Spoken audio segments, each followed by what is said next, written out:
আসসালামু আলাইকুম প্রিয় শিক্ষার্থী, স্বাগত জানাচ্ছি তোমাদের এসএসসি গণিত 2025। ইতিমধ্যে কয়েকটি ক্লাস দেখানো হয়েছে। আজকে 6 নম্বর সৃজনশীল জ্যামিতি, ব্যবহারিক জ্যামিতি অংশের। ইতিমধ্যে তোমরা কিন্তু এই অঙ্কনগুলো করেছো, তারপরেও একটু জাস্ট সঠিক হয়েছে কিনা মিলিয়ে নেওয়ার জন্য। তো দেখো, এখানে বলেছে ক নম্বরটা আগে দেখি। আমি ক নম্বরটার সময় উদ্দীপক পড়ি না, কারণ এটা উদ্দীপকের বাইরে হয় অনেক সময়। 5 সেন্টিমিটার ব্যাসার্ধ বিশিষ্ট একটি বৃত্তের কোন বিন্দুতে স্পর্শক আঁকো। আসলে এখানে আমাদের ক নম্বরে মেন ভূমিকা একটা স্পর্শক আঁকা। তারপরে যত 5 সেন্টিমিটার ব্যাস, এখানে মিস্টেক হয়েছে, মেবি 5 সেন্টিমিটার ব্যাস বিশিষ্ট হবে। ঠিক আছে, আমি আবারও বলছি, এটা মিস্টেক হয়েছে। 5 সেন্টি না, ব্যাসার্ধ না, ব্যাস। ঠিক আছে, 5 সেন্টিমিটার ব্যাস বিশিষ্ট। আচ্ছা, তাহলে যা হোক, আমি বলতেছি ব্যাস যদি হয় তো আমরা কি করব, কঠিনেই যাই। ব্যাসার্ধ হইলে তো একবারেই শেষ। আর যদি ব্যাস বলে তো আমরা এখান থেকে মনে করো এই সেই 5 সেন্টিমিটার নিয়ে নিলাম। যাই হোক, যেহেতু উঠাইতে মিস্টেক হয়েছে, কোনটা আমি সে জায়গায় যাচ্ছি না। যদি ব্যাস বলে তাহলে আমরা এই 5 সেন্টিমিটারকে একটু অর্ধেক করে নিব। এখন অনেকে চিন্তা করতে পারে, ক নম্বরে আমরা আবার অর্ধেক করব কেন? যদি আমাদের বৃত্ত অঙ্কন করতে ব্যাসার্ধ লাগবে, সেই ক্ষেত্রে আমরা এখান থেকে কি করব, যদি বলে আর কি যে এটা আসলে সেই ব্যাসার্ধ ব্যাস, তাহলে আমরা এই 5 কেটে নিয়ে একে একটু সমদ্বিখণ্ডিত করে নেব। ঠিক আছে, আমি আবারও বলছি, এইভাবে যদি না করতে পারো, যেহেতু ক নম্বরে এমনি মেপে নিলেও হবে, তবে এইভাবে কাজটা করাই উত্তম। ঠিক আছে, আর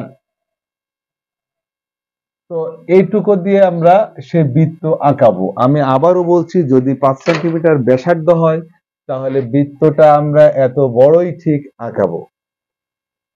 ঠিক আছে, এতে সমস্যা নাই। আর যদি ব্যাস হয় তাহলে আমরা ব্যাসার্ধ মানে অর্ধেক করে নিয়ে এইভাবে বৃত্ত আঁকাবো। তো তার চেয়ে বড় সমস্যা হচ্ছে আমাদের স্পর্শকটা কারেক্ট হয় কিনা সেটা দেখার বিষয়। আমার এখানে একটু নড়ে যাওয়ার কারণে সমস্যা হয়ে গেছে। তো এটা হচ্ছে কেন্দ্র। তো এই বৃত্ত, মনে করো বৃত্তের স্পর্শক আঁকতে গেলে আমরা যে কোনো জায়গায়, অনেকে আমরা নিচে, যে কোনো, আমি আজকে ভিন্ন ধরনের দেখাচ্ছি। এই পাশে কেন্দ্র থেকে বৃত্তের যে কোনো বিন্দু পর্যন্ত ব্যাসার্ধ নিয়ে নিলাম। স্পর্শক বলেছে যেহেতু, তো এর উপরে আমরা কি করব, লম্ব এঁকে নেব। একটা লম্ব যখন আঁকবো আমাদের স্পর্শক হয়ে যাবে। তো লম্ব আঁকানো যেহেতু জানো, এটা আর আমি বলতেছি না, এই মাপটা কিন্তু একই থাকে সব সময়। যেহেতু লম্ব খুবই প্রয়োজনীয়, আমি পরীক্ষার আগ মুহূর্তে একটা সম্পূর্ণ জ্যামিতি ক্লাস আপলোড করেছিলাম, সেখানে বিস্তারিত দেওয়া আছে। তো এই যে মনে করে এটা হয়ে গেল সেই স্পর্শক। তো কেউ এখানে দাগ দিয়ে এদিকে নিতে পারে, এই পাশে দাগ দিয়ে এদিকে দিতে পারে। এটা হচ্ছে যে কোনো বিন্দুতে স্পর্শক অঙ্কন করার নিয়ম। এটাই ছিল ক নম্বর। তারপর খ নম্বরের ক্ষেত্রে বলেছে, এখন আমরা দেখি যে কি বলে, ত্রিভুজটি অঙ্কন করো। তাহলে ত্রিভুজের কি, একটি ত্রিভুজের ভূমি দেওয়া আছে এবং ভূমি সংলগ্ন কোণ দেওয়া আছে এবং দুই বাহুর সমষ্টি। আমি এই বিষয়ে অনেক আলোচনা করেছিলাম যে আমরা ত্রিভুজ অঙ্কন চিনবো। তোমাদের নবম দশম শ্রেণীর বইয়ে 3 রকম ত্রিভুজ আছে। সেটা একটা দেওয়া থাকে দুই বাহুর সমষ্টি, একটা অন্তর, আর একটা 3 বাহুর সমষ্টি। তো এটা হচ্ছে সেই 2 বাহুর সমষ্টি, সেই ত্রিভুজ। তো আমি আগেই বলে নিচ্ছি, যেহেতু এখানে আনুপাতিক চিত্রই আমি অঙ্কন করি, অর্থাৎ এখানে যদি সেন্টিমিটার দিয়ে তোমরা বুঝতে পারবা না, এই জন্য একটু আমরা বড় করে আঁকাচ্ছি। এই ক্ষেত্রে ত্রিভুজের গঠনটা একটু দেখতে ব্যতিক্রম হতে পারে। এটা হচ্ছে ভূমি 4 বি হচ্ছে 4.5। আচ্ছা, তারপর বলেছে কি 6 সেন্টিমিটার এ, এটা হচ্ছে দুই বাহুর সমষ্টি, অর্থাৎ এটা হচ্ছে দুই বাহুর, হ্যাঁ দুই বাহুর সমষ্টি, এটা হচ্ছে এ 6 সেন্টিমিটার। আর একটা কি আছে, কোণ 45 ডিগ্রি। এই কোণ অঙ্কনের ক্ষেত্রে বলি 45 ডিগ্রি কোণ এখানে কেউ চাঁদা দিয়ে আঁকতে পারে, কেউ লম্ব আঁকায় তাকে অর্ধেক করেও রাখতে পারে। তো আমি এখন লম্ব আঁকাইতে যাচ্ছি না, যেটা করবা সেটাই হবে, যা দিয়ে অঙ্কন করবা সেগুলো এখানে অবশ্যই উপাত্তগুলো এখানে রাখতে হবে। তাহলে দেখো এই সেই 45 ডিগ্রি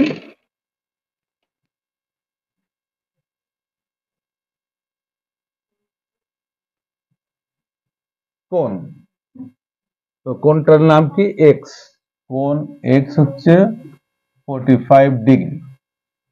এইগুলো দিয়ে আমরা সেই ত্রিভুজ অঙ্কন করব। তো আমরা ত্রিভুজ অঙ্কন করি আর চতুর্ভুজ অঙ্কন করি, আমরা কিন্তু একটা রেখাংশ সবসময় নিয়ে থাকি। তো এটার ক্ষেত্রে আমরা কি করব, সর্বপ্রথমে আমরা ভূমি কেটে নেব। ভূমি কেটে নিই। অঙ্কনের বিবরণের সমস্যা, আমরা কাজ যেগুলো করছি, আমরা যেমন বিবরণের 1 নম্বরে লিখে দেব এখন যে কোনো রেখাংশ এ ডি বি, তোমরা এটা মনে রাখো, 1 নম্বর বিবরণ শেষ। যে কোনো রেখাংশ এ ডি নেই, তারপর 2 নম্বরে এডি, এ বিন্দুতে, এটা এডি নিয়েছি, দেখো আমি নিচ্ছি আর বোঝাচ্ছি, এডি নিলাম। আচ্ছা, এ থেকে বি এর সমান ব্যাসার্ধ নিয়ে, এখানে এ বিও কাটতে পারো, এ সিও কাটতে পারো। তাহলে এটা কার সমান ব্যাসার্ধ নিলে, বি এর সমান ব্যাসার্ধ নিলে। বিবরণ হয়ে যাচ্ছে, কিন্তু একটাই বুঝাবো, পরে বিবরণ আমি বলবো না, এটা যেভাবে অঙ্কন করো সেটা হচ্ছে বিবরণ। তারপর আমরা কি করব, যে এ বিন্দুতে কোণ এক্স স্থাপন করি অথবা অঙ্কন করি, যেভাবে বলো। তো এই কোণটা অনেকেই মিস্টেক করে ফেলে, যে এই কোণটা এখানে বসানোর নিয়ম, এইভাবে মাপ নিয়ে এই ডিস্টেন্স এখানে মাপটা কারেক্ট করে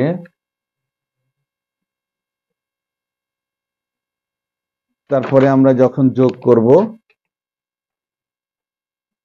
এই 45 ডিগ্রি কোণ হয়ে গেল। আচ্ছা, এখন এটা আমরা একটু বড় নেব, কারণ আমাদের এই বিন্দু থেকে কোণের এই বাহুর উপরে এর সমান ব্যাসার্ধ নিয়ে কাটতে হবে। তো দেখো আমরা এবার কি করছি, এ বিন্দু থেকে কোণের অপর বাহুতে, এটা অঙ্কনের বিবরণ বলছি, এর সমান ব্যাসার্ধ নিয়ে এ ই কাটি। আমাদের ত্রিভুজের এখানে সি বিন্দু আসবে, তাই আমরা এ ই কাটি। এটা তোমরা পরে বসাই নিয়েও করতে পারবা। এবার কি বিই যোগ করি, এবার হচ্ছে বিই যোগ করি। যোগ করার পর আমরা এখন লক্ষ্য করব এখানে, যে এখানে একটা কোণ উৎপন্ন হলো, সেই কোণটা আমরা এই জায়গায় বসিয়ে দেব। এই বাহুর উপরে এখানে যে কোণ হবে, এখানে এই বাহুর উপরে সেই কোণ অঙ্কন করতে হবে। তাহলে এখানে যে কোণ, সেই মাপ নিতে হলে আমি এই বাহুর উপরে কিন্তু না, এটার উপরে নিব। আবার এটাকে সমদ্বিখণ্ডিত করেও করা যায়। তো দেখো, এই মাপ নিতে হলে যেহেতু এই বাহুর উপরে, এই বাহুর থেকে এই মাপটা ঠিক করতে হবে কত ডিগ্রি হলো। এই যে এইভাবে দেখো তোমরা, ঠিক করে আমরা ঠিক যেহেতু এই বাহুর উপরে, তাই এই পাশ থেকে নেব। যদি এই পাশ থেকে নাও তাহলে কিন্তু ভুল হয়ে যাবে। এই দিক থেকে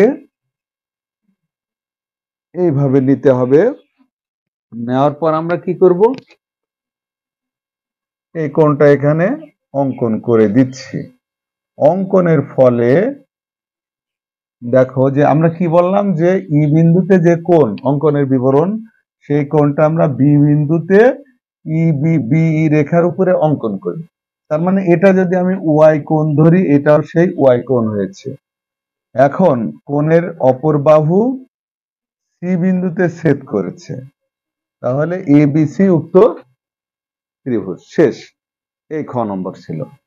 এবার আমরা গ নম্বর লক্ষ্য করি। অঙ্কনের বিবরণ মুখে বলেছি, তোমরা এইভাবে লিখে নেবে। এটা স্যাররা এটাই দেখে যে তুমি কিভাবে অঙ্কন করেছো সেটাই লেখা লাগবে। আচ্ছা, এখানে কি বলেছে আগে দেখি, এর কোনো উপাত্ত যদি লাগে আমি মুছবো না। বি এর সমান বাহু একটি সমবাহু ত্রিভুজের পরিবৃত্ত অঙ্কন করি। আমি বলেছিলাম যে পরিবৃত্তর ক্ষেত্রে কিন্তু সবসময় সমবাহু ত্রিভুজটাই বেশি ব্যবহার করা হয়।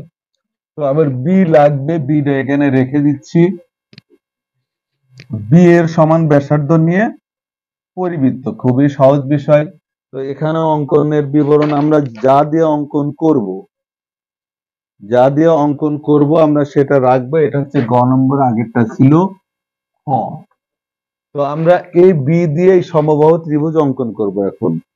আচ্ছা, তাহলে আমাদের এখানে কি করতে হবে, আমরা এই সমবাহু ত্রিভুজ অঙ্কনের ক্ষেত্রে একটা রেখাংশ নিব।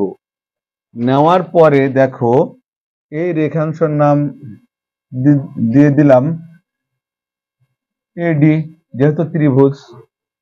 তো তারপর বি এর সমান, সমবাহু ত্রিভুজ তিনটা বাহুই সমান হবে। এ থেকে এ বি কেটে নিলাম। এবার এ বিন্দু এবং বি বিন্দু করে এ বিন্দুকে কেন্দ্র করে একই ব্যাসার্ধ নিয়ে বৃত্তচাপ আঁকি। আবার বি বিন্দুকে কেন্দ্র করে একই পাশে একই সমান ব্যাসার্ধ নিয়ে আরেকটি বৃত্তচাপ আঁকি। বৃত্তচাপ দুইটা পরস্পর সি বিন্দুতে ছেদ করেছে। এবার কি এসি এবং বিসি যোগ করি, আমি কিন্তু বিবরণ বলেই যাচ্ছি। এবার হচ্ছে এসি এবং বিসি যোগ করি। তো আমাদের ত্রিভুজ হয়ে গেল। এখন একটি পরিবৃত্ত অঙ্কন করতে হবে। আমি বলেছিলাম যে পরিবৃত্ত অঙ্কন করতে হলে আমাদের দুইটা বাহুকে সমদ্বিখণ্ডিত করা লাগবে, যে কোনো দুইটা বাহু। তাহলে আমরা দেখো এই বাহুটাকে সমদ্বিখণ্ডিত করি, অর্ধেকের বেশি ব্যাসার্ধ নিয়ে আমরা উভয় পাশেই বৃত্তচাপ আঁকি এই বাহু। তাহলে এটা আসলে আরো এপাশে আসবে। তো আমরা এখন এই বাহুটাকে সমদ্বিখণ্ডক টেনে দেব, ত্রিভুজের মাঝেই কিন্তু আসবে, এটা সমদ্বিখণ্ডক অনেক দূর আসবে। আবার এই বাহুকেও আমরা সমদ্বিখণ্ডিত করব, অর্থাৎ এখানে অর্ধেকের বেশি ব্যাসার্ধ নিয়ে এই উভয় পাশে বৃত্তচাপ আঁকছি। এই পাশেরটা আবারও ছোট হয়েছে। তো এখানে দেখো এই যে এটা গেল এই বিন্দুতে, এখানে বিন্দু আসলো, এই বিন্দু আর এই বিন্দু আমরা যোগ করে দেব। এখন যোগ করে আমাদের লক্ষ্য রাখতে হবে সমদ্বিখণ্ডক একে অপরকে ক্রস করবে একটা বিন্দুতে। যাক, এখানে স্লিপ কাটতেছে তো এমনিতে মাপ কিন্তু ঠিক হবে। তো যে নিয়ম বলতেছি, এখান থেকে তোমাদের যখন এই বিন্দু তোমরা পেয়ে যাবা, যে কোনো একটা কোণের মাপ নিবা, যে কোনো একটা কোণ। এই হ্যাঁ, এই যে মাপটা নিয়ে তোমরা হচ্ছে টেনে দিবা, পরিবৃত্ত হয়ে যাবে। পরিবৃত্ত হয়ে গেল। এই এই ছিল তোমাদের সম্পাদ্য ব্যবহারিক জ্যামিতি অংশের এক সেট অঙ্ক। খুবই সহজ, দেখো 10-15 মিনিটের ভিতর কিন্তু কমপ্লিট হয়ে যায়। তো প্রিয় শিক্ষার্থী, সবাই ভালো থেকো, সুস্থ থেকো, আল্লাহ হাফেজ।